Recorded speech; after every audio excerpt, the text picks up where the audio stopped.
আমার জন্ম কুমিল্লা শহরে, কুমিল্লা জেলায়, কুমিল্লা জেলার লালমাই উপজেলার বাগমারা ইউনিয়নে উত্তর দৌলতপুর গ্রামে।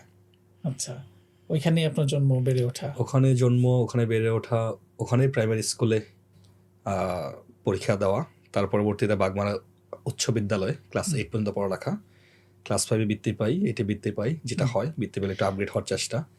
তারপরে ক্লাস 9-10-এ ছিলাম ইব্রাহিম স্কুল অ্যান্ড কলেজ কুমিল্লায়। খুব নাম করা স্কুল। হ্যাঁ, সেখান থেকে আমরা A+ পাই 2005 সালে, রেকর্ড করে বাংলাদেশের বেসরকারি স্কুলে সর্বোচ্চ সংখ্যক A+ পাই যে বছর আর কি, 2005 সালে 43টা A+ পাই কুমিল্লা বোর্ডে। আচ্ছা, তারপরে ভিক্টোরিয়া কলেজ ইন্টারমিডিয়েট শেষ করি, চট্টগ্রাম বিশ্ববিদ্যালয়ে পড়ালেখা করি, applied physics, electronics and commercial engineering. আচ্ছা, তার মানে হচ্ছে আপনি সায়েন্সে ছিলেন ইন্টারমিডিয়েটে? হ্যাঁ, সায়েন্স ব্যাকগ্রাউন্ড থেকে এবং উঠে আসা। শেষে চট্টগ্রাম ইউনিভার্সিটিতে গিয়েছেন। হ্যাঁ। আপনার ফ্যামিলিতে কারা আছেন? আপনার শিক্ষা প্রতিষ্ঠানের ম্যানেজমেন্ট করে ফেলুন সম্পূর্ণ ডিজিটালাইজড। ব্যবহার করুন তালিমি ক্লাউড স্কুল বা মাদ্রাসা ম্যানেজমেন্ট সফটওয়্যার। সফটওয়্যারটি সম্পূর্ণ ফ্রি ট্রায়াল নিতে এখনই QR কোড স্ক্যান করুন বা কমেন্টে দেওয়া লিঙ্কের ফর্মটি ফিল আপ করুন। আমার বাবা আছেন, মা আছেন, এক বোন এক ভাই আছেন। আচ্ছা, আর কেউ নাই? এই যে বড় ভাই ছিলেন, তিনি মারা গেছেন, আর অবশ্য আমি বিবাহিত, সেটাই সেদিক জানতে থেকে চাচ্ছি আর কি। ওয়াইফ আছেন, আর আমি দুইটা দুষ্ট ছেলের বাবা। আচ্ছা, একজন হচ্ছে 6 বছর হবে, 5.5 বছর চলছে, আর জনের 3 বছর হবে এই খুব শীঘ্রই। আপনার এই চট্টগ্রাম ইউনিভার্সিটি যাওয়ার পিছনে কোনো বিশেষ কারণ আছে কিনা? বিশেষ কারণ না, ভাগ্য অনেককে অনেক জায়গায় নিয়ে যায়। আচ্ছা, আমি আরো অনেকগুলো বিশ্ববিদ্যালয়ে চান্স পেয়েছিলাম, কিন্তু চট্টগ্রাম বিশ্ববিদ্যালয়ে ভর্তি পরীক্ষায় লিটারালি 3rd হয়ে যায়। আচ্ছা, সো যেটা হয়, বিশ্ববিদ্যালয়ের ফার্স্ট সাবজেক্ট পাওয়া যায় ভালো রেজাল্ট হলে, যেহেতু ওখানে একটা ভালো প্লেস হয়ে পেয়ে গেলাম, অনেকেই মিষ্টি খাওয়ানো শুরু করলো, কথা বলার চিন্তা করলো, চেষ্টা করলো। ওই যে একটা ভাব আসলো আর কি, যে কেউ না মানে জিজ্ঞেস ভালো লাগে করলো, আসলে। কেউ জিজ্ঞেস করলে অ্যাপ্লাইড ফিজিক্সে পড়ছি বা ভালো মানে চান্স পেয়ে ভালো জায়গায় আসছি, আসলে ওই বয়সটাই ওই আসলে এরকম ফিলিংসটা একটা রাখার ভালো চেষ্টা কাজ করেই করে। চট্টগ্রাম বিশ্ববিদ্যালয় থেকে যাওয়া।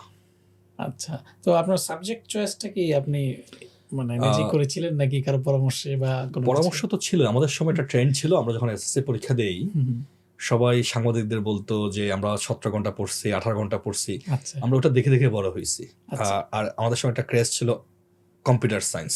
আচ্ছা, যখন কম্পিউটার সায়েন্সের পর্যায়ে আসলো চট্টগ্রাম তখনও তো বিশ্ববিদ্যালয়ে এটা কত সাল? 2005-এর মানে 5 এসএসসি আর কি। তো চট্টগ্রাম বিশ্ববিদ্যালয়ে আমি ভর্তি হই 2008-এ, 8-9 সেশনে। তো তখন কম্পিউটার সায়েন্সের ক্রেজ একটু করা শুরু হলো, আর বিভিন্ন বিশ্ববিদ্যালয়, স্পেশাল চট্টগ্রাম বিশ্ববিদ্যালয়ে কম্পিউটার সায়েন্সের সেশন ছিল। আচ্ছা, ওখানে 1 নাম্বার বিশ্ববিদ্যালয়ের সাবজেক্টগুলো বোঝা যায়, শিক্ষার্থীরা যখন চয়েস দেয়, সেই জায়গা থেকে ওখানে 1 নাম্বার ছিল অ্যাপ্লাইড ফিজিক্স। মানে যারা প্রথম দিকে ছিলাম আমরা সবাই অ্যাপ্লাইড ফিজিক্স চয়েস করছিলাম। ওখানে কিছু বড় ভাইরা ছিলেন, সবারই কথা ছিল যে কম্পিউটার সায়েন্স আসলে লম্বা সময় লাগবে। হ্যাঁ, কথা সত্য, ওই সময় খুব সেশন ছিল এই ডিপার্টমেন্টে। শিক্ষকরা উচ্চশিক্ষায় পড়া করতে বাইরে চলে যাওয়ার কারণে বাইরে থেকে শিক্ষক এনে পড়াতে হতো আর কি। তো এটা একটা কারণ ছিল যে কম্পিউটার সায়েন্সে যেহেতু সবাই না করছে, আর বিশ্ববিদ্যালয়ের সবাই, শুধু চট্টগ্রাম বিশ্ববিদ্যালয় না, ওই সময় 3টা বিশ্ববিদ্যালয় অ্যাপ্লাইড ফিজিক্স ছিল, ঢাকা বিশ্ববিদ্যালয়, চট্টগ্রাম এবং রাজশাহীতে। আচ্ছা। এবং এটা ছিল ব্র্যান্ডিং মতো আর কি, যে বিশ্বের ফার্স্ট এখন হলেই তো মোটামুটি পড়া। মানে প্রাইভেট ইউনিভার্সিটি মানেই কম্পিউটার সায়েন্স।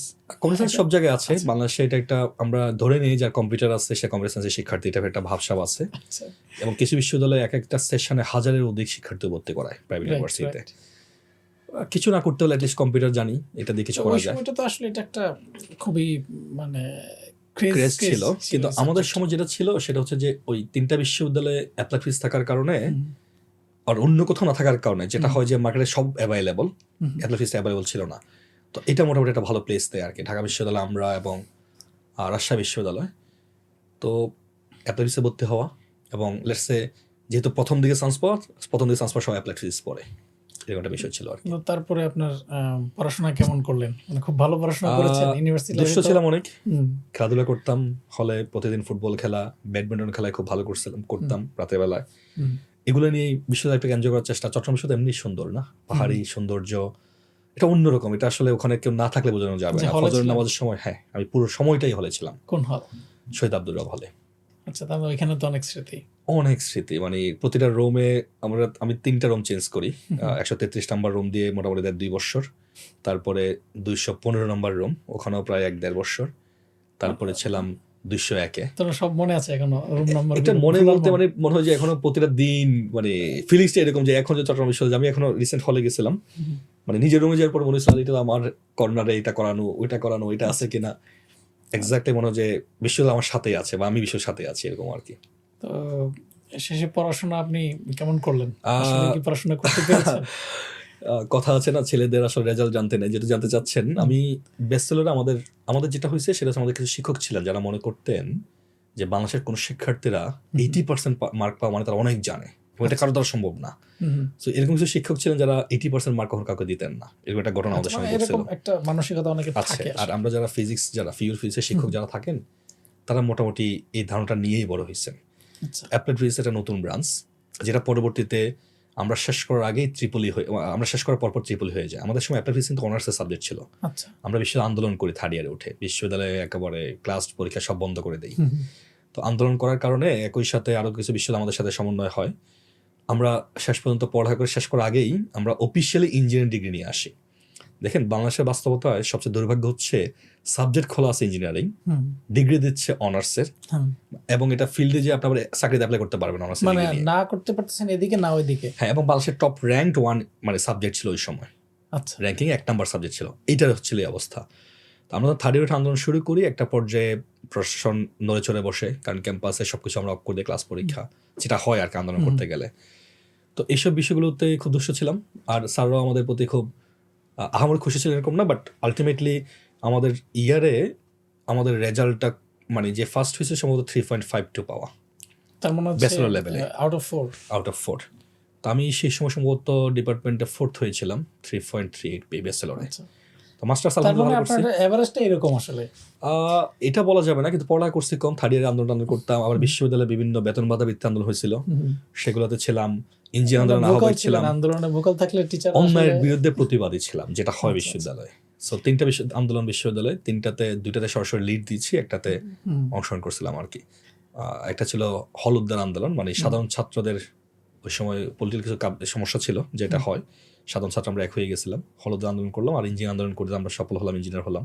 এই দুটাতে লিডিংয়ে ছিলাম, একবার সরাসরি লিডার ছিলাম। আর বেতন ভাতা বৃদ্ধি আন্দোলনে আমরা তখন সেকেন্ড ইয়ারে পড়ি, পুরো বিশ্ববিদ্যালয় এক হয়ে গেছিল যে না, বেতন ভাতা বৃদ্ধি করা যাবে না, এবং এটা খুব 2 আগস্ট ঘটেছিল, মানে খুব ভয়াবহ পর্যায়ে নিয়েছিল আর কি, বিশ্ববিদ্যালয় অনেক দিন বন্ধ ছিল এই ঘটনায়। এগুলোতে ছিলাম ছাত্রদের সাথে। তো এই জন্য হয়তো পড়ালেখা ঠিকভাবে করে উঠতে পারিনি। আরেকটা বিষয় হচ্ছে, আমাদের এখন তো সেমিস্টার সিস্টেম চলে আসছে, ছেলেপেলে পড়ালেখায় বিজি থাকে, আমাদের ছিল ইয়ার সিস্টেম। আচ্ছা, তার মানে স্বাভাবিকভাবে যেটা হয় সারা বছর পরীক্ষা হওয়ার পর 2 মাস বই কি মানে দেখি না আর কি, বই ছিল কিনা, মানে তাড়াহুড়োর কিছু নাই, খাতা এটা সেটা। পরীক্ষার সময় মূলত 2 মাস ধরে পরীক্ষা চলতো, সপ্তাহে একটা করে পরীক্ষা, ওই 2 মাসেই পড়ালেখা করতাম আর কি। এটাই ছিল আসলে এক সময়। এখন তো সেমিস্টার, মিড টার্ম এভাবে খুব তবে দ্রুত ফাঁকিবাজ খুব ছিলাম এরকম না, মাস্টার্সে আবার 3.60 পাই, থার্ড হয়ে যাই। সো তো তারপরে কি আপনাদের অনার্স ছিল না? এটাকে নাম অনার্সটা শেষ করার আগেই আমরা ইঞ্জিনিয়ারিং অফিসিয়ালি ইউজিসি অ্যাকসেপ্ট করে, এরপর কিছু অ্যাক্রেডিটেশন বিষয় থাকে। সো আমরা ডিগ্রি পেয়েছি ইঞ্জিনিয়ারিং, আর মাস্টার্স আমরা ইঞ্জিনিয়ারিং ডিগ্রি বিভাগে করেছি। সেশন জট ছিল এই সময়? আমাদের সেশন জট ছিল, আমরা একটু ডিফারেন্ট, এই জন্য আসলে অ্যাপ্লাইড ফিজিক্স খুব ওই সময় থেকে ডিফারেন্ট ছিল। এখনো সেশন জট নাই, বরঞ্চ আগে শেষ হয়ে যেত কোর্স। আচ্ছা, আমরা কিছু সেশন জম পেয়েছিলাম যারা থিসিস করে, স্বাভাবিকভাবেই তাদেরটা আপনি জানেন কিনা যে বাংলাদেশে আমাদের কিছু কিছু সিস্টেম আছে যে প্রথম 5-7 জন থিসিস পাবে, বাকিরা থিসিস পাবে না, প্রজেক্ট করবে এসেই। আচ্ছা, তো থিসিস করা মানে হচ্ছে তোমরা আরো 6 মাস বেশি থাকলো, আর একটু বেশি পড়ালেখা করলো। আমরা থিসিস করছিলাম, যার কারণে সময় লেগেছে অন্যদের থেকে 5-6 মাস বেশি। আচ্ছা, ফাইনাল ডিফেন্স হতে। তো এখন আসি আমরা, আপনি তো ইঞ্জিনিয়ারিং পড়েছেন, ছোটবেলায় কি ইঞ্জিনিয়ার হওয়ার চিন্তা ছিল বা এরকম কোনো চিন্তা ছিল না? কি প্রথম স্বপ্ন ছিল পাইলট হওয়ার। আচ্ছা, একদিন টেলিভিশন ছবি দেখছি, বিমান পড়ে গেছে, পাইলট হওয়ার স্বপ্ন শেষ। আচ্ছা, তারপর হাতের লেখা সুন্দর ছিল না, এই হিসাবে বাসায় দুষ্টুমি করে সবাই বলতো ডাক্তার হব, আচ্ছা, মনে ডাক্তার হওয়ার স্বপ্ন। মানে এই মিন লাইফ যেটা আমি ছোটবেলায় মাঝে দিয়ে আবার সেনাবাহিনীতে পরীক্ষা, ইয়াং বয়স, রক্ত একটু গরম, স্বাভাবিক স্পোর্টসম্যান আবার কিছু একটা। সো সেই জায়গা থেকে আবার সেনাবাহিনীতে আমি আইএসএসবি হয় যেটা, একেবারে পরীক্ষা দিয়ে লাস্ট ডেপুটি প্রেসিডেন্ট ভাইবা পর্যন্ত দিয়েছিলাম, লাকিলি হয় নাই। সো মাঝে আবার সেনাবাহিনী হওয়ার কিছুটা হওয়ার স্বপ্ন ছিল, অফিসার হওয়ার স্বপ্ন ছিল। শেষ পর্যন্ত ভর্তি পরীক্ষা দেওয়ার পরে মনে হচ্ছে না, আমি এখন ইঞ্জিনিয়ার হতে পারি, আচ্ছা এই আর কি। সো